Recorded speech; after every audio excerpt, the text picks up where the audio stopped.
Question ये है कि ये जो मोबाइल है, ये जो फ़ोन है, इसको हम लोग मोबाइल क्यों कहते हैं?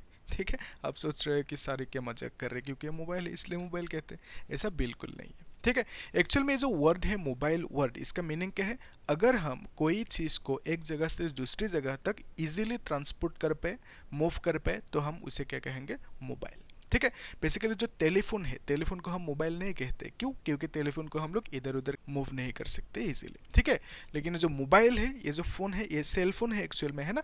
तो इस सेल फोन को हम लोग एक जगह से दूसरी जगह तक इजीली कैरी कर सकते हैं। बिकॉज ऑफ दैट हम इस सेल फोन को क्या कहते हैं? मोबाइल। ठीक है, तो बेसिकली आप बोल सकते हो जो इलेक्ट्रॉन से अगर वो इलेक्ट्रॉन्स मूव कर सके इजीली, तो उस इलेक्ट्रॉन को हम क्या बोलेंगे? Mobile electron. ठीक है, जो चार्ज कैरियर्स होते हैं, एक्चुअल में आयन्स क्या है? आयन के पास चार्ज होंगे, तो बेसिकली आयन चार्ज को कैरी करेंगे। ठीक है, तो आयन्स इजीली चार्ज को कैरी कर पाएंगे, तो बिकॉज ऑफ दैट हम बोलेंगे ions are mobile charge career.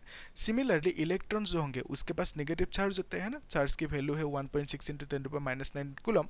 तो इलेक्ट्रॉन अगर चार्ज कैरी कर रहे हैं इजीली, तो इलेक्ट्रॉन एक मोबाइल चार्ज कैरियर है, ऐसे हम कह सकते हैं। ठीक है, तो सिमिलरली होल जो होते हैं सेमीकंडक्टर में, तो होल भी चार्ज कैरी करेंगे, पॉजिटिव चार्ज, तो बिकॉज ऑफ दैट हम बोलेंगे hole is also a mobile charge carrier. ठीक है, तो देखो कॉन्सेप्ट को समझने से पहले हम लोग यहाँ पे जो चीजें लिखा हुआ है इसको थोड़ा सा समझ लेते हैं। The conductivity of any material is due to its mobile charge carriers. ठीक है, तो कंडक्टिविटी मतलब मालूम है कि वो कितना अलाउ करेंगे करंट को फ्लो होने के लिए। ठीक है, रेजिस्टिविटी क्या है? कितना बाधाएं देंगे, दैट इज रेजिस्टिविटी। ठीक है, हर एक मटेरियल की अपना कंडक्टिविटी भी होंगे, अपना रेजिस्टिविटी भी होंगे। ठीक है, तो कंडक्टिविटी मतलब कितना करंट को इजीली जाने दे रहे हैं, अलाउ कर रहे हैं। ठीक है, तो बेसिकली इलेक्ट्रॉन की जो फ्लो है उसको अलाउ कर रहे हैं इजीली।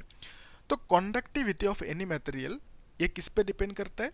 कितना वहाँ पे मोबाइल चार्ज कैरियर है। ठीक है, तो इसीलिए क्या लिखा हुआ है? Is due to mobile charge carriers. ठीक है, तो मोबाइल चार्ज कैरियर्स ज़्यादा होंगे, तो इलेक्ट्रॉन्स अगर ज़्यादा इजीली मूव कर पाएंगे, तो हम बोलेंगे उसके कंडक्टिविटी ज़्यादा है।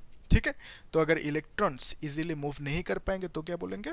रेजिस्टिविटी उसकी ज़्यादा है उस मटेरियल की। ठीक है, तो देखो ये जो मेटल्स है, मेटल्स की अंदर क्या होंगे? इलेक्ट्रॉन्स होंगे, फ्री इलेक्ट्रॉन्स। वो सब इलेक्ट्रॉन्स मूव कर पाते हैं इजीली, है ना? तो प्लास्टिक की केस में क्या होता है? इलेक्ट्रॉन्स फ्री नहीं होते, they can not move with in the plastic. तो प्लास्टिक के अंदर जो प्लास्टिक यानी जो इंसुलेटर्स है ना, तो इंसुलेटर के इनसाइड जो इलेक्ट्रॉन्स होंगे वो सब फ्री इलेक्ट्रॉन्स नहीं है, वो सब इजीली मूव नहीं कर पाएंगे। बिकॉज ऑफ दैट हम कहेंगे, उसमें कह सकते हैं कि conductivity of insulator is very very less. ठीक है, तो मेटल की केस में क्या होता है? उसके अंदर फ्री इलेक्ट्रॉन्स होंगे। ठीक है, तो फ्री इलेक्ट्रॉन्स चार्ज को कैरी करेंगे, तो बिकॉज ऑफ दैट मेटल्स के अंदर जो इलेक्ट्रॉन्स होंगे उसको क्या कहेंगे? Mobile charge carriers. ठीक है, सिमिलरली इलेक्ट्रोलाइट जो सॉल्यूशन है, इलेक्ट्रोलाइट सॉल्यूशन के अंदर क्या होंगे? पॉजिटिव एंड नेगेटिव आयंस, वो सब क्या करेंगे? चार्ज को कैरी करेंगे। जब चार्ज को कैरी करेंगे वहाँ पे कंडक्शन होंगे, तो बेसिकली इलेक्ट्रोलाइट सॉल्यूशन के केस में कौन चार्ज को कैरी कर रहे हैं? आयंस। ठीक है, तो बिकॉज ऑफ दैट हम लोग क्या कहेंगे? वो जो आयंस है उसको मोबाइल चार्ज कैरियर्स कह सकते हैं। ठीक है, फिर सेमीकंडक्टर्स के केस में इलेक्ट्रॉन्स और होल्स चार्ज को कैरी करेंगे। ठीक है, तो मोबाइल चार्ज कैरियर्स कौन होंगे?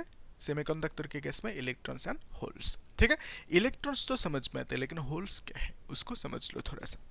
लेट्स से एक कुछ एटॉम है, ये न्यूक्लियस है, बाहर क्या है? इलेक्ट्रॉन्स घूम रहे हैं। ठीक है, ये इलेक्ट्रॉन है। ओके, अभी देखो ये जो जगह है जिसमें इलेक्ट्रॉन्स अभी बैठा हुआ है, थोड़ी देर बाद इलेक्ट्रॉन सपोज यहाँ से निकल गया, तो ये सीट खाली हो गया, है ना? तो इसी को, ये जो खाली जगह है, खाली सीट है, इसी को हम क्या कहेंगे? होल कहेंगे। ठीक है, इलेक्ट्रॉन के चार्ज कितना है? Negative 1.6 into 10⁻⁻19 coulomb. ठीक है, तो इस होल के चार्ज कितना होंगे? Positive 1.6 into 10⁻⁻19 coulomb. Basically hole की चार्ज कितना होंगे? इलेक्ट्रॉन की जितना होंगे उतना ही होंगे, लेकिन पॉजिटिव होंगे होल की चार्ज। ठीक है, तो ये सेमीकंडक्टर के केस में मोबाइल चार्ज कैरियर्स कौन कौन से होंगे? Holes and electrons. अभी देखो अगर मोबिलिटी की डेफिनेशन पूछे तो कौन सी डेफिनेशन लिखोगे? ये।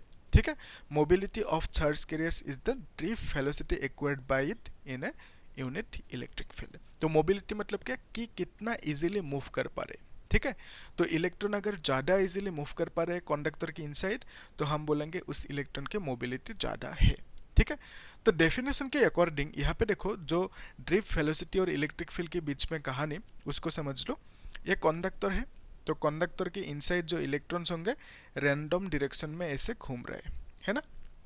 तो अगर हम यहाँ पे एक बैटरी कनेक्ट करते हैं, ठीक है, ये नेगेटिव पॉजिटिव, ठीक है, तो ये क्या है, positive terminal basically high potential battery की, और ये है लो पोटेंशियल, ये नेगेटिव टर्मिनल।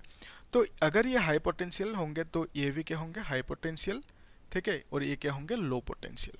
तो हमें कॉन्सेप्ट मालूम है कि हाई टू लो पोटेंशियल क्या होंगे, इलेक्ट्रिक फील्ड डेवलप होंगे, ठीक है। तो इस इलेक्ट्रिक फील्ड में अगर इलेक्ट्रॉन्स होंगे, इलेक्ट्रिक फील्ड में अगर इलेक्ट्रॉन को रखोगे या तो नेगेटिव चार्ज को रखोगे, वो सब नेगेटिव चार्ज की इस डायरेक्शन में मूव करेंगे, इलेक्ट्रिक फील्ड के ऑपोजिट डायरेक्शन में। बेसिकली ऐसे भी समझ सकते हो, ये positive terminal, because of that ये टर्मिनल भी पॉजिटिव होंगे, तो इलेक्ट्रॉन्स की चार्ज नेगेटिव है, इलेक्ट्रॉन्स इस डायरेक्शन में मूव करेंगे, ठीक है, विथ सम वेलोसिटी, और उसी वेलोसिटी का नाम क्या है, ड्रिफ्ट वेलोसिटी, ठीक है। तो हर एक इलेक्ट्रॉन्स को जब इलेक्ट्रिक फील्ड मिलेंगे, उसके बाद वो इलेक्ट्रिक फील्ड के ऑपोजिट डायरेक्शन में मूव करने लगेंगे। इजी है, क्लियर है, ओके। तो अभी देखो, जब ये सब इलेक्ट्रॉन्स को वेलोसिटी मिल गया, ड्रिफ्ट वेलोसिटी मिल गया लेफ्ट टू राइट, तो यहाँ पे देखो, ये जो इलेक्ट्रिक फील्ड है इसकी अगर वैल्यू ज़्यादा होंगे, ओके, इस इलेक्ट्रिक फील्ड के अगर वैल्यू ज़्यादा होंगे तो इन इलेक्ट्रॉन्स को ड्रिफ्ट वेलोसिटी ज़्यादा मिलेंगे, तो बेसिकली ये सब इलेक्ट्रॉन्स ज़्यादा अच्छे से मूव कर पाएंगे। तो हम बोल सकते हैं इस बार इसका मोबिलिटी ज़्यादा होंगे, ठीक है। तो यही लिखा डेफिनेशन में, मोबिलिटी ऑफ चार्ज कैरियर्स, मतलब इलेक्ट्रॉन भी हो सकते हैं, आयन भी हो सकते हैं, होल्स भी हो सकते हैं ना, इज द, तो basically mobility is the drift velocity acquired by it in an unit electric field. तो इलेक्ट्रिक फील्ड देने के बाद इलेक्ट्रॉन्स जो, या तो जो चार्जेस होंगे वो सब जो एक्वायर करेंगे ड्रिफ्ट वेलोसिटी, ठीक है, उसी को हम क्या कहेंगे, मोबिलिटी, ठीक है। तो बेसिकली हम इस तरह से समझ सकते हैं, इसको ऐसे लिख सकते हैं, फी डी इज प्रोपोर्शनल टू ई लिखे। इसका मीनिंग क्या है कि इलेक्ट्रिक फील्ड ज़्यादा होंगे तो ड्रिफ्ट वेलोसिटी ज़्यादा होंगे, ठीक है, लेकिन अप टू सम एक्सटेंट, ऐसा नहीं है कि मतलब बहुत ज़्यादा हो सकते हैं, है ना, लिमिटलेस ऐसा नहीं है, ठीक है। तो इलेक्ट्रिक फील्ड अपने बढ़े तो ड्रिफ्ट वेलोसिटी इसकी इंक्रीज होंगे। तो बेसिकली इस ये जो प्रोपोर्शनलिटी है इसको हटाने के लिए आप क्या करोगे, एक कांस्टेंट लगाओगे, and that constant is mu, ठीक है। तो आप लिखोगे phi d is equal to mu e, तो यहाँ से आप लिख पाओगे mu is equal to phi d by e, ठीक है। यही चीज़ है कि electric field, per unit electric field drift velocity कितना है उसको हम कहेंगे मोबिलिटी, ठीक है। तो म्यू क्या है, मोबिलिटी, तो वही चीज़ मैंने यहाँ पे लिख के रखा, म्यू इज मोबिलिटी, ठीक है। अभी देखो, ये जो मोबिलिटी की फॉर्मूला है वी डी बाई, इसको थोड़ा सा मॉडिफाई कर सकते हैं, ठीक है।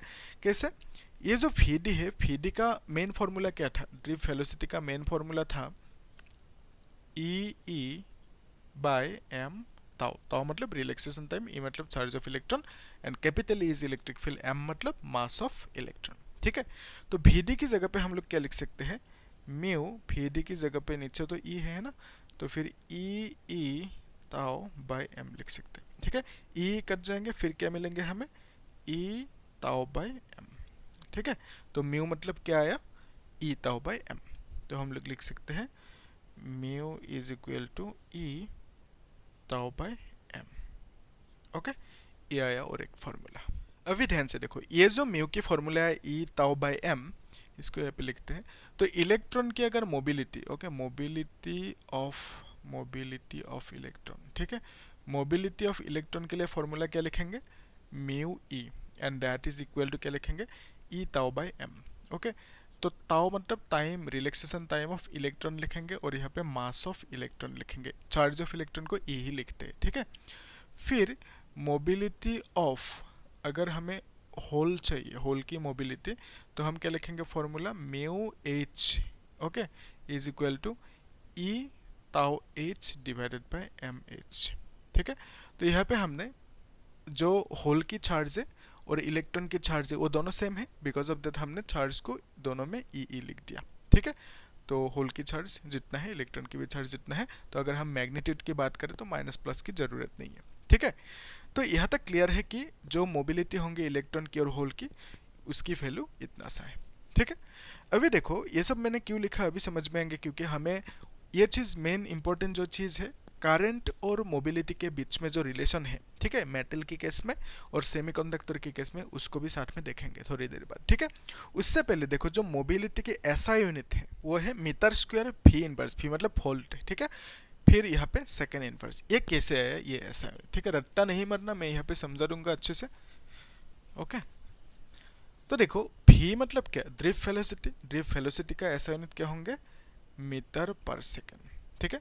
ई मतलब इलेक्ट्रिक फील्ड, एक फॉर्मूला था, फॉर्मूला एक्चुअल में ये था formula, electric field is equal to gradient of potential, ये पोटेंशियल है, ठीक है। यहाँ पे क्या लिखोगे, डी आर, ऐसा माइनस था। तो इलेक्ट्रिक फील्ड का ऐसा यूनिट हम लिख सकते हैं डी वी मतलब पोटेंशियल की ऐसा यूनिट फी, और डी आर मतलब डिस्प्लेसमेंट, इसकी ऐसा यूनिट है मीटर, ठीक है। We can write phi metre inverse, ठीक है। तो इलेक्ट्रिक फील्ड का ऐसा unit we can write phi metre inverse. अभी देखो इसको हम लिख सकते हैं, अगर मीटर को ऊपर लेके जाए we can write metre, okay. फिर यहाँ पे ऐसे लिख सकते हैं, डायरेक्टली स्क्वायर कर देते हैं ना, इसको ऊपर लेके गया तो स्क्वायर हो जाएंगे, ठीक है। फिर नीचे क्या आएंगे, फी सेकेंड नीचे आ जाएंगे, है ना। We can write it as metre square, phi को ऊपर लेके गया, फी -1, फिर यहाँ पे सेकेंड इनवर्स। तो ये हो गया मोबिलिटी का ऐसा यूनिट। तो आप लोग इन सब ऐसा यूनिट को रट्टा नहीं मरना, कॉन्सेप्चुअली समझना, ठीक है, तब एग्जाम में पजल नहीं होंगे, ओके। तो देखो नेक्स्ट पॉइंट क्या है, ये जो मोबिलिटी है इसका रिलेशन होंगे इलेक्ट्रिक फील्ड के साथ, सॉरी इलेक्ट्रिक करंट के साथ।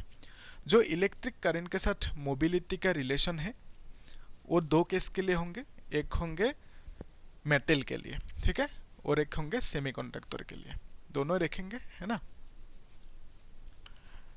तो यहाँ तक समझ में आया कि नहीं, बोलो। इजी लगे या टफ लगा, बोलना मुझे कमेंट सेक्शन में, कितना क्लियर हुआ कितना नहीं हुआ, है ना, ठीक है। तो देखो जो मोबिलिटी होंगे, मोबिलिटी का relation, okay, relation between mobility and current, okay. ये दो केस के लिए होंगे, एक होंगे मेटल की केस के लिए, ओके, फिर एक होंगे सेमीकंडक्टर की केस के लिए, सेमीकंडक्टर, ठीक है। तो मेटल की केस के लिए जो मोबिलिटी और करंट की रिलेशन होंगे उसके लिए हमें एक फॉर्मूला चाहिए, एक बेसिक सा फॉर्मूला था ना कि I is equal to N E A phi D, ये था बेसिक फॉर्मूला, ठीक है। तो यहाँ पे ये जो मेटल की केस है, मेटल की केस में फ्री चार्ज कैरियर्स या तो मोबाइल चार्ज कैरियर्स बोल सकते हो, मोबाइल चार्ज कैरियर्स कौन होंगे, सिर्फ इलेक्ट्रॉन, ठीक है। बिकॉज ऑफ दैट हम क्या लिख सकते हैं, I is equal to N E A phi D. तो फी डी का वैल्यू क्या लिखेंगे, फी डी का वैल्यू हम लिख सकते हैं म्यू ई, ठीक है, ऐसे लिख सकते हैं, ओके। क्योंकि हमें अवे में मिला ना mu is equal to phi d by e, ठीक है। यहाँ पे लिख के रखते हैं mu is equal to phi d by e, ये फॉर्मूला मोबिलिटी का है, ठीक है। यहाँ से हमने फी डी की वैल्यू म्यू ई लिख दिया। तो देखो यहाँ पे लिख के रखते हैं, ठीक है, I is equal to N E A phi D मतलब क्या लिखोगे, म्यू ई। अभी ध्यान से देखो मेटल की केस में फ्री चार्ज कैरियर्स कौन से होंगे, सिर्फ इलेक्ट्रॉन, ठीक है। तो बिकॉज ऑफ दैट हम लोग यहाँ पे ये जो मोबिलिटी लिखेंगे, I इज इक्वल टू इस फॉर्मूला में मोबिलिटी लिखेंगे तो इसमें हम म्यू ई लिख देंगे, ठीक है, mobility of electron, okay. Electric field जो है वही है, क्रॉस सेक्शन एरिया वही है, ए मतलब क्रॉस सेक्शन एरिया, ई मतलब चार्ज ऑफ इलेक्ट्रॉन, एन क्या है, नंबर डेंसिटी ऑफ इलेक्ट्रॉन, इसको हम लोग एन ई भी लिख सकते हैं, ठीक है। एन मतलब नंबर डेंसिटी ऑफ इलेक्ट्रॉन, यहाँ पे लिख देते हैं, आप लोग साथ में लिखते जाना, ठीक है। और एक चीज, ये जो फॉर्मूला है इसको हमने अच्छे से डिराइव किया था, लिंक दे दूंगा डिस्क्रिप्शन बॉक्स में, ठीक है, अगर प्लेलिस्ट में चेक करोगे वहां पे भी मिल जाएंगे, ठीक है। तो देखो relation between mobility and current in case of metal, वो रिलेशन कौन सी है, ये है, ठीक है, इसमें से क्वेश्चन पूछेंगे। तो सेमीकंडक्टर की केस में relation between mobility and current क्या होंगे, उसके लिए देखो यहाँ पे मोबाइल चार्ज कैरियर कौन कौन सी है, इलेक्ट्रॉन एंड होल, ठीक है। यहाँ पे सेमीकंडक्टर के केस में मोबाइल चार्ज कैरियर से इलेक्ट्रॉन एंड होल। अभी देखो जो फॉर्मूला है I is equal to N E F E D, तो सेमीकंडक्टर की केस में करंट कौन कैरी करेंगे, टोटल करंट मिलेंगे हमें I is equal to electron current plus hole current, ठीक है, क्योंकि सेमीकंडक्टर के केस में इलेक्ट्रॉन और होल दोनों मोबाइल चार्ज कैरियर है, basically both they will carry current, carry charges मतलब कैरी करंट, ठीक है। तो सेमीकंडक्टर के केस में टोटल करंट हमें मिलेंगे electron current plus hole current, ठीक है। Now you can write I e, मतलब जो आई की वैल्यू है ये लिखेंगे, okay, n E a mu, फिर ई लिख देंगे, प्लस आई एच, मतलब आई की वैल्यू यही लिख देते हैं, है ना, तो हम लिखेंगे n E a mu E, ठीक है। अभी ध्यान से देखो, इलेक्ट्रॉन के लिए जो मोबिलिटी लिखेंगे उसको हम म्यू ई लिखेंगे, मोबिलिटी ऑफ इलेक्ट्रॉन, ठीक है। बाकी इलेक्ट्रिक फील्ड दोनों के लिए सेम होंगे, इलेक्ट्रॉन और होल के लिए, ठीक है। ये जो area of cross section electron hole के लिए दोनों सेम होंगे क्योंकि दोनों सेम मटेरियल के अंदर है, ठीक है। Cross section A this one, okay, ये क्या है, एरिया ऑफ क्रॉस सेक्शन। तो इलेक्ट्रॉन की केस के लिए जो चार्ज होंगे इलेक्ट्रॉन की उसको ई कहा, होल की केस के लिए भी जो होल के चार्ज होंगे सेम होंगे इलेक्ट्रॉन की चार्ज के साथ, तो इसीलिए यहाँ पे भी ई लिखा। फिर एन क्या है, नंबर डेंसिटी ऑफ इलेक्ट्रॉन, इसको हम एन ई लिख देते हैं, ठीक है। यहाँ पे एन क्या लिखेंगे, नंबर डेंसिटी ऑफ होल, ठीक है, और यहाँ पे म्यू ऑफ होल लिख देंगे, ठीक है, होल की मोबिलिटी, इजी है, यस, ओके। तो इसको कॉमन ले लो कुछ वैल्यूज को, एन एन तो नहीं ले पाओगे ना, तो कॉमन किसको ले सकते हो, अब लिखोगे ई ए ई, ठीक है, ई ए ई को कॉमन लिया, then you can write N e, number density of electron, फिर mobility of electron plus number density of hole, फिर मोबिलिटी ऑफ होल, ऐसे लिखोगे। तो इस फॉर्मूला में से क्वेश्चन पूछेंगे आपको, ठीक है, इसको अच्छे से याद रखना, 2-3 बार प्रैक्टिस करना, आराम से क्लियर हो जाएंगे, ठीक है। तो मोबिलिटी और जो इलेक्ट्रिक करंट होंगे उनके बीच में जो रिलेशन है सेमीकंडक्टर के केस के लिए ये है, और मेटल की केस के लिए ये है। तो लास्ट में और एक कॉन्सेप्ट को समझा देता हूँ, कंडक्टिविटी ऑफ सेमीकंडक्टर्स, क्योंकि इसमें से भी क्वेश्चन पूछे जाते हैं, ठीक है। तो बुक में क्या करते हैं वो लोग डायरेक्टली फॉर्मूलाज को यूज कर देते हैं, लेकिन कहाँ से आते हैं वो सब फॉर्मूला, वो सब चीज़ें नहीं एक्सप्लेन करते हैं ना, तो बिकॉज ऑफ दैट मैं यहाँ पे एक्सप्लेन कर देता हूँ आप लोगों को अच्छे से, ठीक है। तो टॉपिक का नाम क्या है, कंडक्टिविटी ऑफ ए सेमीकंडक्टर, ठीक है, कंडक्टिविटी ऑफ ए सेमीकंडक्टर। तो सेमीकंडक्टर की केस में कंडक्टिविटी का वैल्यू क्या लिखोगे, ठीक है। तो एक्चुअल में जो मेन फॉर्मूला है ओम्स लॉ की, V इज इक्वल टू क्या है, आई आर है ना, तो यहाँ से आप I इज इक्वल टू क्या लिख पाओगे, V बाय आर लिख पाओगे, ठीक है, सिंपल फॉर्मूला। अभी ध्यान से देखो, सेकेंड चैप्टर में हम लोग को एक फॉर्मूला मिला था, फॉर्मूला क्या था कि electric field is equal to negative gradient of potential, ठीक है, ऐसा एक फॉर्मूला मिला था, इसको डिराइव किया था, लिंक दे दूंगा, आप लोग चेक कर लेना, ठीक है। तो डीवी बाई डी, डीवी मतलब क्या है, पोटेंशियल। अगर हम माइनस की बात नहीं करें, मतलब सिर्फ मैग्नीट्यूड की बात करें, तो डीवी पोटेंशियल को हम भी लिख सकते हैं, माइनस को उड़ा दिया सपोज, ठीक है। तो यहाँ पे जो डीवी है, डीवी मतलब पोटेंशियल डिफरेंस, अगर हम पोटेंशियल की बात करें भी लिख दिया, फिर डी आर क्या है, डिस्प्लेसमेंट, डिस्प्लेसमेंट मतलब लेंथ होता है, तो लेंथ को सपोज मैंने एल कह दिया, ठीक है। तो E is equal to V by L मिलेंगे, ठीक है, अगर हम सिर्फ मैग्नीट्यूड की बात करें तो, ठीक है। तो यहाँ पे भी इज इक्वल टू क्या लिख सकते हैं, ई इंटू एल लिख सकते हैं ना, तो ये जो भी है इसकी जगह पे हम ई इंटू एल लिख सकते हैं। जो आर है, आर का मीनिंग क्या है, एक्चुअल में ये फॉर्मूला हमने, ये सब चीज़ें हमने किया था, डिराइव किया था, सब कुछ किया है ना, सीरियल स्टेप बाय स्टेप करते रहे ना, और साथ में क्या कर रहे हैं, टॉपिक वाइज सॉल्यूशन क्वेश्चंस भी सॉल्व कर रहे हैं, ठीक है, ये मददगार होंगे आप लोगों के लिए, अच्छे से देखना। आर इज इक्वल टू क्या था फॉर्मूला, रो एल बाय ए, ठीक है, ये फॉर्मूला था। यहाँ पे जो आर है इसकी जगह पे आप क्या लिखोगे, रो एल बाय ए लिख दोगे, ठीक है, एल एल कैंसिल हो जाएंगे। नाउ यू कैन राइट ई ए ऊपर गया, फिर नीचे रो है, ठीक है। अभी ध्यान से देखो, ये जो आई है, आई की जगह पे हम लोग इस वैल्यू को लिख सकते हैं, क्यों, क्योंकि ये जो कहानी है कंडक्टिविटी किसके लिए, सेमीकंडक्टर के लिए, ठीक है। तो सेमीकंडक्टर की केस में करंट को हम कैसे लिखेंगे, I is equal to this much, ठीक है, और मेटल के केस में करंट को सिर्फ ऐसे लिख देंगे, ओके। तो सेमीकंडक्टर के केस में करंट की वैल्यू आई को हम लिखेंगे, ओके, ई ए ई, ओके, फिर क्या लिखेंगे, n E mu E plus number density of hole, फिर मोबिलिटी ऑफ होल, ओके, फिर equal to e a by rho, ठीक है। तो ई ए ये दोनों कैंसिल हो जाएंगे, है ना। तो बेसिकली हमें क्या मिलेंगे, इसको मिटाना होगा ना अभी। ओके, यहाँ पे मिटा देते, आप लोग नोट करके रखना, ठीक है। खुद कर पाओगे अभी, देखो एक बार खुद कोशिश करो। ओके, पेपर पेन लेके बैठे हो कि नहीं? आलसी आत्मा। देखो क्या लिखोगे आप, E into N E mobility of electron plus N number density of hole mobility of hole, ठीक है, इज इक्वल टू 1/रो, ऐसे लिखोगे, ठीक है। तो 1/रो मतलब क्या है, 1 बाय रेजिस्टिविटी, ये रो क्या है, रेजिस्टिविटी, ठीक है।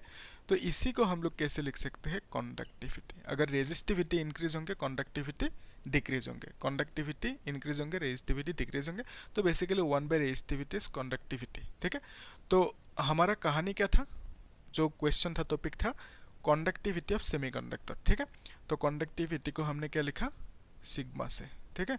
तो सेमीकंडक्टर के लिए कंडक्टिविटी ये बन जाएंगे, we can write N E mu E plus N H mu H. Okay, इसमें से आपको क्वेश्चन पूछेंगे, ठीक है। और यही फॉर्मूला बुक में आपको डायरेक्टली मिल जाएंगे, कहाँ से आया वो लोग मेंशन नहीं करते, ठीक है। चालू है ना। तो आप लोग एक काम करना है, इसको अच्छे से नोट कर लो। ओके, फिर हम लोग नेक्स्ट क्लास में एक काम करेंगे, इसी टॉपिक के ऊपर बेस्ड क्वेश्चन सॉल्व करेंगे, ठीक है। Important questions, board exam level के, JEE नीट लेवल के क्वेश्चन सॉल्व करेंगे। और बाकी हम लोगों ने जो ड्रिफ्ट वेलोसिटी है, ड्रिफ्ट वेलोसिटी की कॉन्सेप्ट के ऊपर 5 इंपॉर्टेंट क्वेश्चन सॉल्व किया मैंने, ठीक है। उसका भी लिंक दे दूंगा डिस्क्रिप्शन बॉक्स में, चेक कर लेना। वो सब क्वेश्चन बहुत ही ज़्यादा इंपॉर्टेंट है, ठीक है। और वहाँ पे मैंने स्टेप बाय स्टेप समझाया चीज़ों को, ठीक है, एकदम बेसिक से।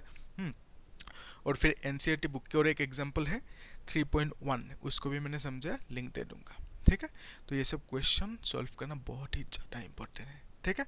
तो अगर आप लोग को ये हेल्पफुल लगा, कंटेंट अच्छा लगा, समझ में आया, तो चैनल को सब्सक्राइब करना और शेयर कर देना ना, ठीक है। Thank you.